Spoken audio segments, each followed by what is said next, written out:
मथुरा से करीब 10 किलोमीटर की दूरी पर वृंदावन है। वृंदावन भगवान श्री कृष्ण की क्रीड़ा स्थली है। यहाँ की कुंज गलियों में भगवान कृष्ण ने तमाम लीलाएं की है। इसी वृंदावन के रमण रेती में राधा और कृष्ण का बांके बिहारी मंदिर बना है। इस मंदिर की देश ही नहीं बल्कि विदेशों में भी काफी मान्यता है। दूर दूर से भक्त यहाँ आकर बांके बिहारी के दर्शन कर उनका आशीर्वाद लेते हैं। इस मंदिर से जुड़ी ऐसी तमाम रोचक बातें जिनके बारे में शायद आप ना जानते हो। तो फिर दोस्तों चलिए आज हम आपको बताते हैं बांके बिहारी मंदिर के बारे में।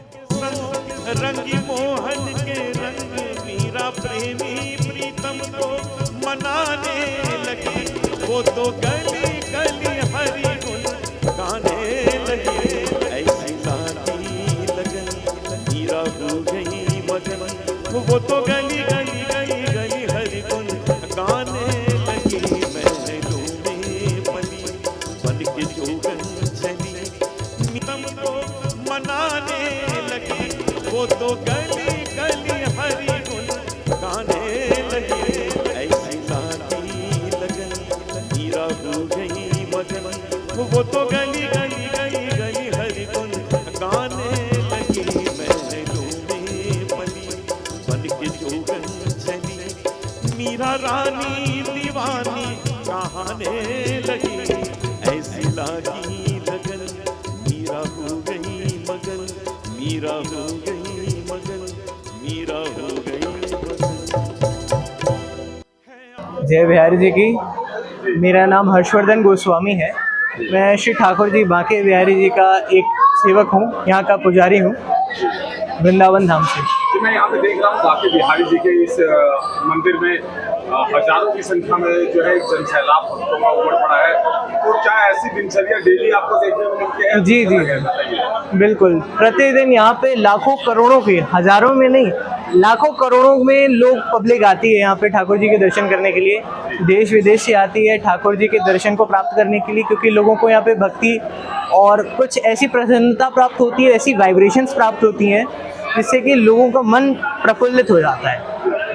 वैसे तो हम लोग देख रहे हैं कि मथुरा वृंदावन है, मंदिरों की ही नगरी है। राधा कृष्ण का यहाँ पे पूरा इतिहास रहा है, फिर भी इस मंदिर का क्या है, ऐसी क्या धारणाएं हैं इसमें? यहाँ पे 550 साल पहले स्वामी श्री हरदास जी हुआ करते थे, जिनको स्वप्न में श्री ठाकुर जी का एक बार स्वप्न आया। स्वप्न में उन्होंने कहा कि मैं इस जगह पे, जिसको आज हम निधवन कहते हैं, वहाँ पे तुम्हें मिलूंगा, वहाँ से निकाल लेना मुझे। फिर मैं यहाँ पे ठाकुर जी कह रहे हैं कि मैं सभी भक्तों का कल्याण करूँगा। तो 500 साल पूर्व ठाकुर जी को जब स्वप्न आया ठाकुर जी का, हरदास जी को, तो ठाकुर जी को निकाला गया, जहाँ जो निधवन कहलाता है, ठाकुर जी का बगीचा भी है। उस निधवन से ठाकुर जी निकले, वहाँ 200 पूर्व वहाँ पे रहे, वहाँ पे हरदास जी ने सेवा की ठाकुर जी की। फिर उसके बाद 300 साढ़े 300 साल पहले यहाँ ठाकुर जी आए बिहारी जी मंदिर में और सबको कल्याण करे। स्वामी जी, वृंदावन और मथुरा ने कृष्ण लीला भी देखी है जी, योग भी देखा है, तो यहाँ पे हर मंदिर में कोई ना कोई एक नई कहानी यहाँ से जुड़ी हुई है। क्या कहेंगे आप अपने शब्दों में वृंदावन मथुरा को कैसे समेटते हैं? सर्वप्रथम मैं कहना चाहूँगा, भागवत में भी इसका वर्णन है। वृंदावनस्य संयोगात् पुनस्त्वं तरुणी नवा, धन्यम वृंदावनम तेन भक्तिर नृत्यति यत्र च। ये जो वृंदावन धाम है, यहाँ पे जो भक्ति महारानी है स्वयं नृत्य करते हुए रहती हैं। भक्ति महारानी के साथ उनके जो दोनों पुत्र हैं ज्ञान वैराग्य, उनका भी यहाँ पे निवास है, निवास स्थान है। इसलिए आप देखेंगे यहाँ पे कोई भी गलियों में सब कोई राधे राधे कह के चलते हैं। अगर रिक्शे वाले भी चल रहे हैं वो कह रहे हैं राधे राधे। भक्ति सुतौ तौ तरणौ गृहीत्वा प्रेमैक रूपा सहसा विरासी। जब श्री ठाकुर जी की कथा चल रही थी जब भक्तों के सामने, तो भक्ति महारानी वहाँ पे प्रकट हो गई थी ठाकुर जी की कथा में। तब उनको वहाँ पे आशीर्वाद मिला था। सनक सनंदन सनातन सनत कुमार की जब कथा चल रही थी, उस समय नारायण जी भी वहाँ पे प्रकट हुए। उन्होंने भक्ति महारानी को वहाँ पे आशीर्वाद दिया कि जहाँ जहाँ मेरी कथा होगी वहाँ वहाँ पे तुम हृदय में रहोगी। और ये तो स्वयं ठाकुर जी हैं यहाँ पे विराजमान करते हैं। जहाँ पे ठाकुर जी हैं वहाँ पे भक्ति महारानी रहेंगी। और यही एक कारण है कि आज के डेट में समस्त भक्तगण बस बड़े बड़े शहरों से आते हैं, अलग अलग देशों से आते हैं, देश विदेश से आते हैं, कई करोड़ों लाखों लोग और यहाँ पे ठाकुर जी की सेवा करने के लिए आते हैं, क्योंकि उनको यहाँ पे चमत्कार भी मिल रहे हैं, उनको यहाँ पे कुछ आनंद भी मिल रहा है, जो उनके घर में कलेश हो रही है उससे भी उनको शांति प्राप्त हो रही है। सबसे पहले बड़ी बात यह है कि कृष्ण भगवान को कोई छलिया कहता है, कोई उन्हें माखन चोर कहता है, तो हम ये जानना चाहते हैं कि आपके नजर में क्या छवि है कृष्ण भगवान? ठाकुर जी के तो मथुरा निवासी उनकी क्या छवि है? देखिए, ठाकुर जी हमारे यहाँ पे ब्रज में लाला के रूप में माने जाते हैं। हमारे लिए ठाकुर जी लाला है, मेरे लिए मेरे बड़े भैया हैं, सबका अपना अपना रूप है। भागवत में भी कहते हैं और भगवान खुद कहते हैं कि जो भक्त अपने भगवान को, मुझको जिस प्रकार से भी भजेगा मैं उसको उस प्रकार से प्राप्त होऊंगा। जैसे कि रावण को आप देखे होंगे, शत्रु के रूप में उन्होंने ठाकुर जी को पाना चाहा, राम जी को, तो वो शत्रु के रूप में प्राप्त हुए। प्रहलाद जी ने अपने दाता के रूप में पाना चाहा, तो प्रहलाद जी को अपने दाता के रूप में प्राप्त हुए, दाता बन के। और हम चाहते हैं कि ठाकुर जी अगर हमें भाई के रूप में प्राप्त हो तो भाई के रूप में प्राप्त होंगे। इसलिए आप देखेंगे कि वृंदावन में जब भी कोई भक्त आता है तो अपने साथ लड्डू गोपाल जरूर साथ में ले जाता है, क्योंकि वो उनमें कोई ना कोई रूप देखता है।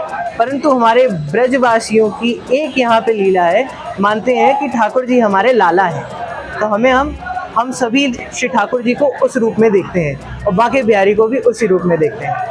गोस्वामी जी, आखिरी सवाल है कि जब भी होली का नाम आता है तो सबसे पहले सबके स्मृति में मथुरा वृंदावन का ही होली सबसे पहले आते हैं, तो मैं ये जानना चाहता हूँ कि अब चूंकि अब दिवाली नजदीक में आ रही है तो आप ये बताइए हमारे दर्शकों को कि दिवाली मथुरा वासी कैसे मनाते हैं? देखिए, दिवाली, पहले तो मैं आपको होली का वर्णन करना चाहूँगा कि पूरे संसार में विश्व विख्यात है हमारे यहाँ वृंदावन की होली, क्योंकि यहाँ कई दिनों पहले से ठाकुर जी की होली की तैयारी चलती है। यहाँ खूब रंग के साथ खेलते हैं, फूलों के साथ होली खेलते हैं, कई प्रकार की वस्तुओं के साथ होली खेली जाती है। इवन यहाँ पे लठमार होली भी खेली जाती है, भाभियाँ अपने देवरों को मारती हैं तो लठमार होली भी खेली जाती है। यहाँ पे कई प्रकार की होलियाँ मनाई जाती है जिसमें रंग बिरंगे आनंदित लिए जाते हैं, सभी लोग प्रसन्न हो जाते हैं होली को खेल के। और साथ ही साथ दिवाली के समय जब कार्तिक का मास आता है तो सभी ठाकुर जी के यहाँ पे मंदिर में आके पहले दीपक प्रज्वलित करते हैं, ताकि ठाकुर जी की जो भी ठाकुर जी के सामने अपनी इच्छाओं को प्रकट करें वो उनकी पूर्ण हो सके। तो यहाँ पे सर्वप्रथम जब भी कार्तिक मास प्रारंभ होता है सभी भक्तगण यहाँ बांके बिहारी मंदिर में आते हैं और आके सबसे पहले दीपक जलाते हैं। सबसे पहली मान्यता तो ये है कि भाई दीपक जलाएं, उनकी इच्छाएं पूर्ण हो, और इसके साथ साथ उनके घर पे कैसे सुख और शांति बनी रहे उसके लिए भी ठाकुर जी के दर्शन करने के लिए यहाँ पे कई भक्तगण आते हैं दिवाली को मनाने के लिए। देखिए, दिवालियाँ केवल पटाखों से नहीं मनती है, दिवाली अपने घर में जो प्रकाश फैलती है, प्रकाश इन दी सेंस कोई दीपक जलाना नहीं, कोई रोशनी जलाना नहीं, अपना मन प्रसन्न करना, अपने जो अंतरात्मा है उसको शुद्ध करने से ही एक दीपावली अच्छी मनती है। उसके कारणवश यहाँ वृंदावन धाम में आते हैं। जैसा कि अभी आपसे मेरी चर्चा हो रही थी कि एक फ़ोन को चार्ज करने के लिए चार्जर की ज़रूरत होती है, वैसे मंदिर एक ऐसी जगह होती है जो कि एक व्यक्ति की बॉडी को चार्ज कर सकता है। एक मेडिटेशन का एरिया भी होता है, एक बॉडी को शुद्ध करने की जगह भी होती है, एक आत्मा को भी, अंतरात्मा को भी शुद्ध करने की जगह एक मंदिर ही होता है। इसी कारणवश बांके बिहारी में तो इतने चमत्कार होते रहते हैं कि अब मैं सुनाते सुनाते थक जाऊंगा, आप सुनते सुनते थक जाएंगे। और उन्हीं चमत्कार जो आप हमारे साथ साझा करना चाहते हैं? एक बहुत प्रमुख चमत्कार है, हमारे गोस्वामी गणों ने एक रात को ठाकुर जी को भोग लगाना भूल लिया थे। सभी गोस्वामी गण जितने जन सब सेवा कर रहे थे, रात को हमारे लाला को भोग लगाना भूल गए। तो ठाकुर जी को कहते हैं, हमारे जो पूर्वज थे बड़े बूढ़े कहते हैं कि कभी भूखा रात को नहीं सुलाना चाहिए। तो हमारे गोस्वामी गण क्या करते थे, माखन रख देते थे, लड्डू रख देते थे, पान का बीरा रख देते थे। उस रात को वो लोग भूल गए।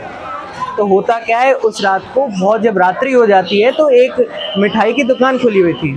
ठाकुर जी वहाँ पे आए, उन्होंने कहा कि मेरे को थोड़ा प्रसाद कुछ खाने को दे दो, प्रसाद वसाद हो, पवा दो हमें, जो भी भोग मिल जाए। परंतु उस समय हुआ क्या कि उस व्यक्ति ने कह दिया हमें कुछ धन दो। अब ठाकुर जी को तो ये मालूम था नहीं कि भाई धन क्या होता है इस समय। उन्होंने कहा देखिए भैया, हमारे पास धन तो नहीं है, पर ये कड़े पड़े हुए हैं, ये कड़े आप रख लीजिए, इसके बदले मुझे कुछ दे दीजिए, इसका कुछ जो भी दाम आपको मिल जाए आप ले लीजिएगा। और अपने सोने के कंगनों को रख के उस दुकानदार के पास उन्होंने वहाँ से लड्डू खाए। अब भाई सुबह हुई, जैसे ही गोस्वामी गण आए, श्रृंगार करने की बारी आई तो खोजा जा रहा है कि कड़े कहाँ गए, देखा तो कड़े नहीं दिखे। अब सब जगह कड़े खोजे जा रहे हैं, भाई सोने के कड़े कहाँ हैं, सोने के कड़े कहाँ हैं। और सब लोग पूरे वृंदावन में हल्ला मचा दिए। जब उस दुकानदार के पास वो बात पहुंची तो वो दुकानदार स्वयं वो कड़े लेके आता है और कहता है, देखिए प्रभु, रात को ऐसे ऐसे कोई बात हुई थी, 3-4 वर्ष का बालक था, वो हमारे पास आया, कड़े दे के गया है और इसके बदले लड्डू लेके गया है। तो गोस्वामियों ने कहा, अरे ये तो ठाकुर जी थे स्वयं। उसने जब रूप बताया कि ऐसे सांवला लड़का आया था, बड़ा ही सुंदर था, उसको देख के मन मोह गया, तो बड़े ही अचंभित हुए दुकानदार ने भी कह दिया कि भाई हाँ, ठाकुर जी हमारे दुकान पे स्वयं आए हैं। और वो इतना अचंभित हुआ और प्रसन्न हुआ उसके दुकान में, उसके बाद कभी भी धन संपत्ति की कोई भी कमी नहीं हुई। पहला चमत्कार तो ये है, और दूसरा चमत्कार हम अपने उसका बताते हैं जो मैंने एक्सपीरियंस किया है, क्योंकि आजकल के लोग कहते हैं कि भाई बिना एक्सपीरियंस से कुछ नहीं बताना चाहिए, तो प्रत्यक्ष को प्रमाण की जरूरत नहीं होती। जब ठाकुर जी की हम सेवा करने जाते हैं और मालिश करते हैं, ठाकुर जी की सेवा इत्र से होती है, मालिश की ऑयल से नहीं की जाती है। तो इत्र से जब कर रहे थे तो उनका जो स्किन है ठाकुर जी का, वो हमारी चमड़ी की तरह था। उसको तो खैर चमड़ी नहीं कहेंगे, परंतु उनके देह को छूने के बाद जो मेरे को फील हुआ, मैं वो आपको एक्सप्लेन नहीं कर सकता, ऐसा हुआ था। मतलब हमारा भी हाथ पैर कुछ उतना कोमल नहीं होगा जितना कोमल उनके हाथ पैर हैं। मेरा फर्स्ट टाइम था जनेऊ होने के बाद मैंने ठाकुर जी की इत्र से मालिश की। बड़ा ही सौभाग्य था कि मेरे को ऐसा चमत्कार देखने को मिला। गोपी गीत में भी गोपियों ने कहा है कि उनके स्तनों से भी ज़्यादा जो उनके हाथ हैं ठाकुर जी के, वो कोमल है। तो ये एक्सपीरियंस मैं अपना आपको बता रहा हूँ कि उनके जो चमड़ी थी, जो उनका हाथ पैर था, उसको छूने के बाद मुझे ऐसा एक्सपीरियंस हुआ है। और हमें कहा जाता है कि जब भी हम इत्र से मालिश करें, उसके सामने उनको मालिश करने से पहले अपनी अंगूठियाँ, अपने हाथ के कड़े सब उतार के ही मालिश करें, ताकि ठाकुर जी को थोड़ी सी भी चोट ना लगे। ये मेरा एक छोटा सा चमत्कार खुद अपने आंखों से देखा हुआ है। अरे चलते चलते अगर एक शब्दों में पूरा वर्णन किया जाए मथुरा वृंदावन का, तो क्या कहना चाहिए? देखिए, सबसे पहली बात तो मैं आपसे कहूँगा कि मथुरा वृंदावन एक ऐसी जगह है जिसकी व्याख्या कोई कर नहीं सकता है, परंतु मैं ये कहना चाहूँगा, वृंदावन में ही सब कुछ है और वृंदावन ही सब कुछ है। जय बिहार जी की। ऐसी लागी लगन, मीरा हो गई मगन, मीरा हो गई मगन, मीरा हो गई